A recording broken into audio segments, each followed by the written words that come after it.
I'm Now you can go. okay. I call this meeting to order at 7:07. We'll reconvene and begin the conversation with the zoning ordinance. I don't know, Mickey. Hold on, I'm gonna bring the agenda back up as soon as I get there. Right here. Okay. So Cassandra actually kind of started us off with this section here, and we went and looked at the chart. Is there another document, Cassandra, we should be looking at pertaining to this possible agenda item? Possibly definitions, and I think I have sent that to everyone at some point. I don't know if that's on the SharePoint though. It Where is. if you're asking a question about what does this mean, go and look at definitions, and then that can be, the definitions can be changed or just tweaked or added if need be.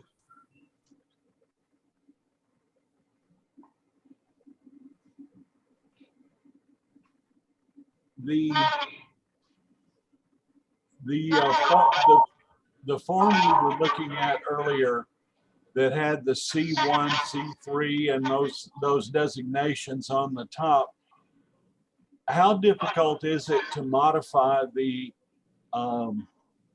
master plan and put actual titles like those other cities have up there? Because it would make it much easier. And I think probably it would make it,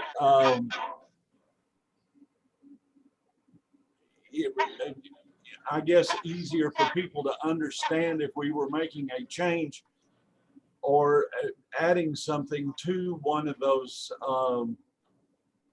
areas like the sexually oriented business or something with the drive-in or whatever. And I like the neighborhood, the designations that it had for neighborhood and so forth and so on, because it made it very easy to understand what was and was not permitted in in those areas. And the C1s and C3s don't, I'm not saying they're confusing, it's just that there might be some misunderstanding with regard to what those areas are and what truly can be put in or zoned in for those areas. Is that something that would be really difficult to accomplish? Right here. Well, you would require, you'd have to, every time you make a change to the master plan or the zoning ordinance, once it's adopted, it requires a hearing and notices to surrounding property owners. So publication, and then adoption or consideration by the commission and then by the council. So it's not necessarily difficult. It would just take some time to coordinate. And if it's just a renaming, I think maybe you're confused with the C1 is like commercial, C2 is commercial. If you'd rather have those full names there and you think that may be helpful, the commission can certainly do that instead. It is just for, I guess, space saving purposes, is that the abbreviations were used. Right. Well, from my standpoint, a C1 or a C2, the designations and the actual use of those particular properties might not be clearly understood by someone that wasn't familiar with the ordinances and the provisions in the master plan. And if it had a title on it that said this is a commercial land section 1 or grant 1 or however we designate it, it might be easier to understand for someone that's sitting on the commission to get a grasp of what is really being or trying to be accomplished. I'm not explaining this very well. The documents on the screen, it tells us what the C1 and the C2 and the rest of them mean. Hold on. I'll move that out of the way. Okay. Can you see that, Ken? Yeah, I see it here, you know, on the screen. It's, you know, and obviously it's, you know, it's set up to be relatively easy to understand, but you have to understand I'm an old clodbuster from South Texas that runs around barefoot, and you know I have to have things spelled out. You know, I kind of like things spelled out in black and white. Right.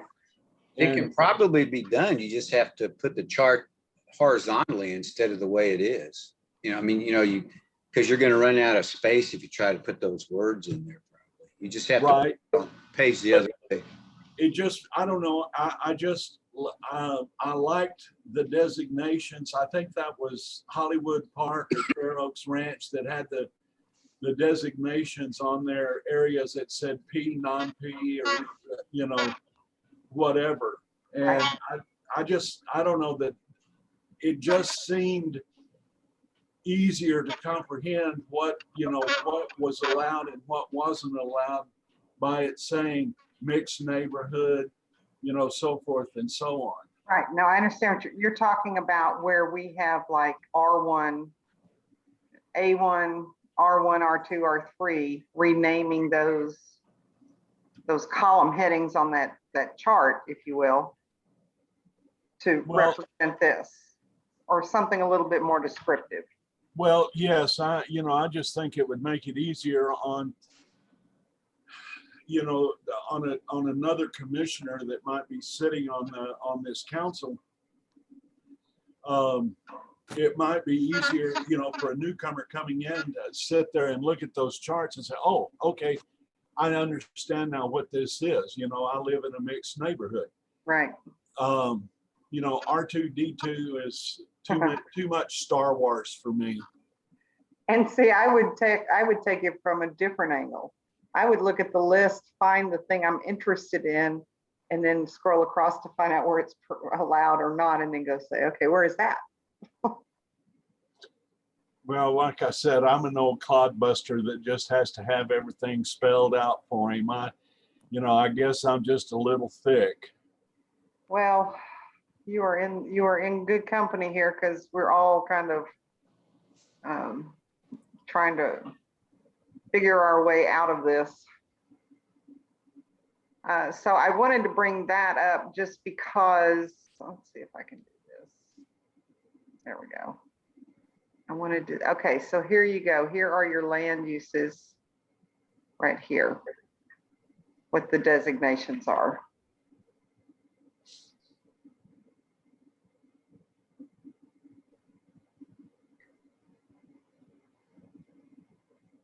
Is that more helpful? Yes. Okay. And so I'm kind of bummed about that we have to allow sexually oriented businesses. That blows my mind. Well, you know, everybody has to have their rights guaranteed now, and whether whether it harms other people or not. I'm no prude, but I just don't want a, you know, sex business next door to me. Unless it generates a lot of revenue for the city, you know, I might be more inclined to maybe go find a commercial person and say, hey, what do you think about doing this? But I'm joking, of course. I thought there was some, I mean, there are existing restrictions related to schools and churches and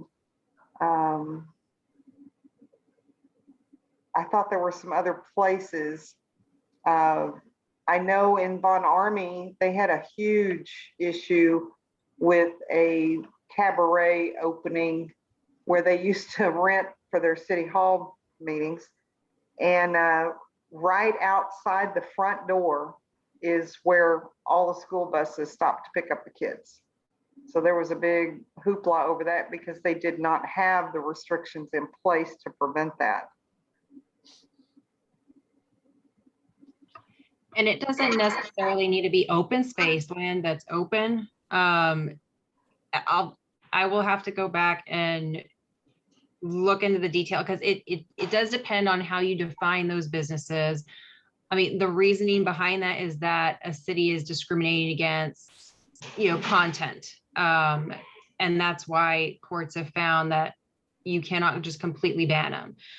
So it really is about defining what that means and what type of uses that is around that category, and then finding wherever niche place in the city would be the best place to allow those, even if something already exists on that property. Right. Well, that's the reason why these clubs serve meals in addition to alcohol, is to get around that, because they basically try to classify themselves as a restaurant / bar, and they just so happen to have unclothed employees serving you, and it's like I said, I'm not a prude, but I just don't, there are places for those things, and So you're saying we shouldn't have like bikini car wash? Well, John, it's a car wash. That's not sexually oriented, is it? Oh, that was a real thing here in San Antonio and they got shut down. oh, that's right, I remember that. There was a big hoopla about that because the women were so scantily clad. I'll tell you Because- what, they crushed a lot of cars before they shut them down. Well, they did for a fact. I don't know how good the wash jobs were, but the clients were certainly happy. I guess it was just good, clean fun. Right. Well, I don't know. I don't think that it would be a good idea to have a bikini car wax and car wash, anywhere around, especially where it was obviously open to the public. If it was behind Yeah, that 20 foot high walls, that might be a different story. Well, over on 181. What is it called? Cabela's. What? What's it called? Yeah. Well, don't be offended, but my guys call it tits and tacos. Okay. But it's like Cabela's or something. It's right there on 181. Oh, yeah, the cabaret, yeah. It's not a cabaret. It's a restaurant where all the waitresses wear hot pants and Oh, Sorry. you're talking about Candela's. candela. Yeah. Yeah, well, that was his claim to fame when he was at the old store across 181 next door to the mobile home dealership. The women were much more scantily clad at the old restaurant than they are at the new restaurant, which is the old meat market. Appropriate, Seems like a place you drive by, how- ever an empty parking spot. how Okay, okay, appropriate. hold on, time out. We got to get back on I point guess here. back here. So Ken, your concern had to do with the labels, the headers on the use chart.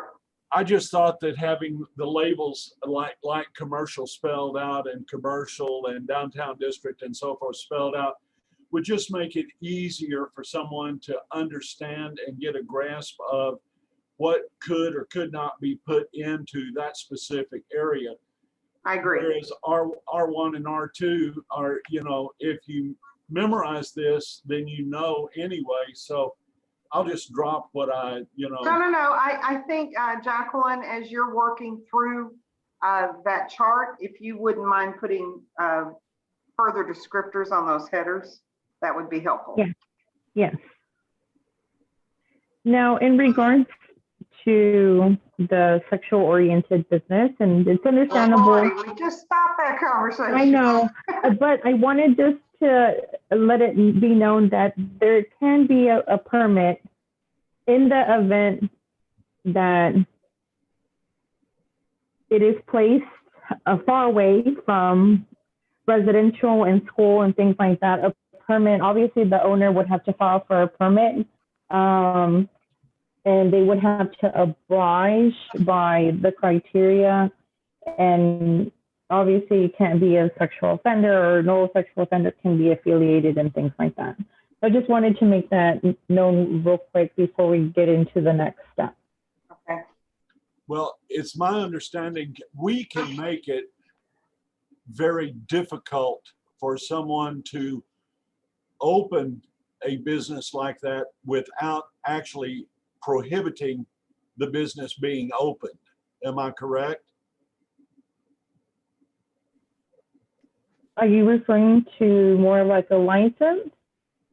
Like, because there can be like a criteria that they have to meet that the county puts into place, and the problem is, I think there's a gray area, like Ms. Ortiz had stated earlier, that it can fall back as discriminatory or a legality piece, a lawsuit that the city doesn't need because of that.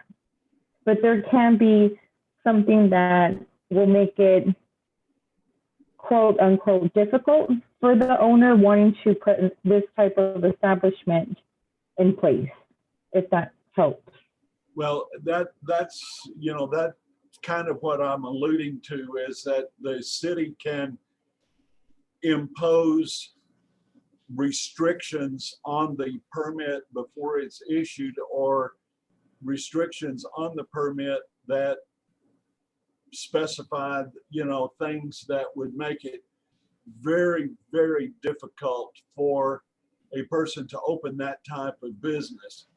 And small towns like this in the county are prime targets for that kind of a, you know, that kind of business. I mean, you know, we had a basically like a chicken ranch just up the road before you get to the river on just off of 37, that the sheriff, you know, the sheriff's department shut the thing down. I don't know how many times before it finally got permanently shut down. I just, you know, I just want to, if we absolutely positively have to let that kind of business in, I want it to be so difficult to get that business opened that somebody is going to really think twice about having to spend a lot of money in order to satisfy the requirements that the city sets forth. That's all I'm trying to do. Well, and I think because we have the majority of our land use is designated residential, I think that in itself would limit any possible location. Because remember, if I'm not mistaken, Ms. Ortiz, that's one of the main reasons that we're doing this, is that if somebody wanted to come in and petition to allow that to happen, then that triggers the notification to the surrounding neighbors, who ultimately have a say in what happens there. Is that correct? Yes, neighbors within 200 feet, we get a notice, but anybody within the city or any interested party, even outside the city, can come and speak to the commission and council about it. And so, Ken, my point with that is there are, I think, checks and balances built into this already. So and to be honest, I don't believe, I can't say nobody, but the vast majority of people that are out here, I don't think that that's what they want to see out in their neighborhoods. Well, I agree with you. I don't think that, you know, the residents out here would want that in their neighborhood. over the years, dealing with people when I was in the banking industry and when I was in the mobile home industry, dealing with people that, for lack of a better word, scheme ways to try to circumvent the system. If there's a will, usually there is a way, and you end up in litigation of some kind that is, usually very expensive for the parties trying to prohibit the business from opening up. And all I want to do is just put enough locks on the door that they sit there, and after the 200th lock, they throw their hands up and say, it's just not worth it. I'm going to go someplace else. And so, Ms. Ortiz, based on what you were saying about, it having to be allowed, could it be one of those special use permits, and we could restrict which district or districts that it would potentially apply to? I'm not sure about it just being a special use permit. It may need to be just allowed by right. I will have to go back and look at how that is permitted, because the special use permit, they go through very, it's almost, it's not allowed by right. So I'd have to go back and look at whether we can do it that way as well. Okay. And so just from a logistics standpoint, currently we have an ordinance, a city ordinance in place that prohibits that. But planning and zoning ordinance would override that, and we potentially would have to rescind the city ordinance in favor of the final designation within planning and zoning. Is that correct? Well, I think the ordinance was adopted based on what was going on in Bon Army. So it only restricts within a certain amount of feet of daycares, churches, schools, things that would, those type of uses. So that doesn't need to be repealed. It would either be incorporated, or they would go together. It would be incorporated into the zoning ordinance, or they would just go together, it'd be acknowledged or referenced in the zoning ordinance. But I don't think the zoning ordinance or that ordinance necessarily bans them all. It just restricts them within a certain amount of feet or the location from other uses. Okay.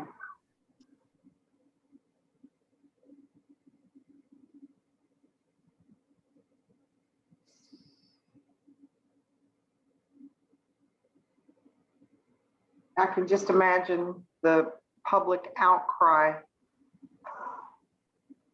when the subject of sexually oriented business comes into discussion.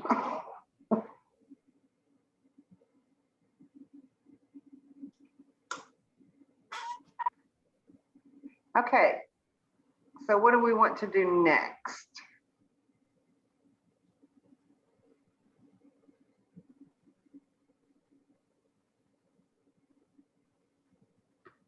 Ken? Well, I'm just reading this downtown district right now.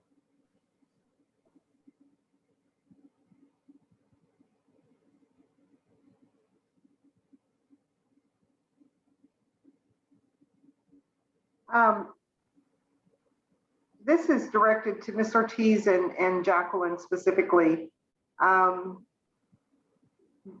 Would it be possible to have a, for lack of a better term, a checklist of what items this commission is trying to accomplish and where we are with completing those various steps? Because there's times I feel like it's never ending, that this will go on forever and ever and ever.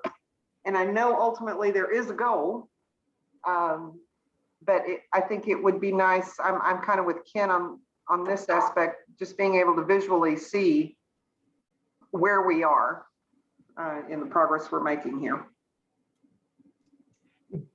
Do you kind of want that by subject matter? Like procedures, check, districts, check, Yes. use category? Ordinance, all the various components that we need, and then at least we can see that we are making progress, or perhaps we're not making progress in a particular area, and we would need to focus more on that. Okay, I can work with Jacqueline on that Okay, and try to come up with a list of where we are to send to the commission or look over at the next meeting. okay.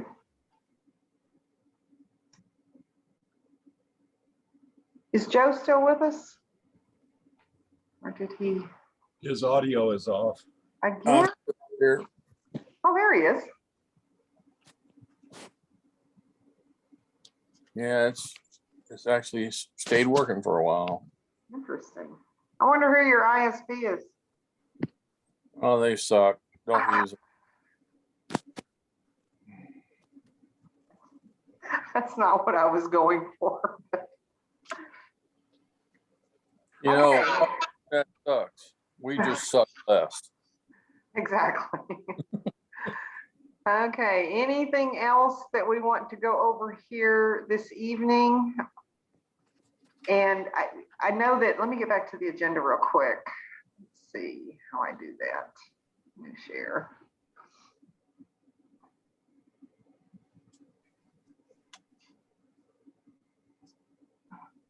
Lordy. I don't know where it is.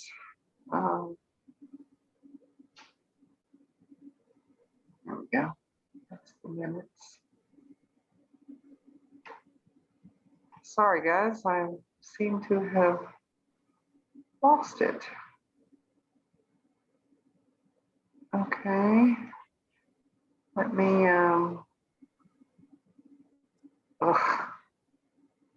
here.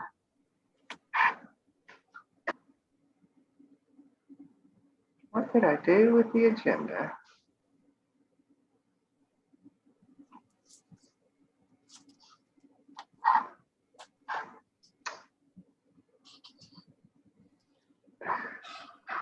Master, there we go. Okay, share.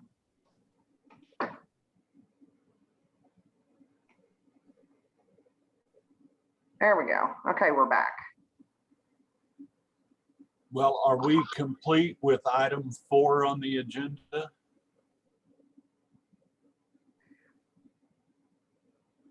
You're in charge.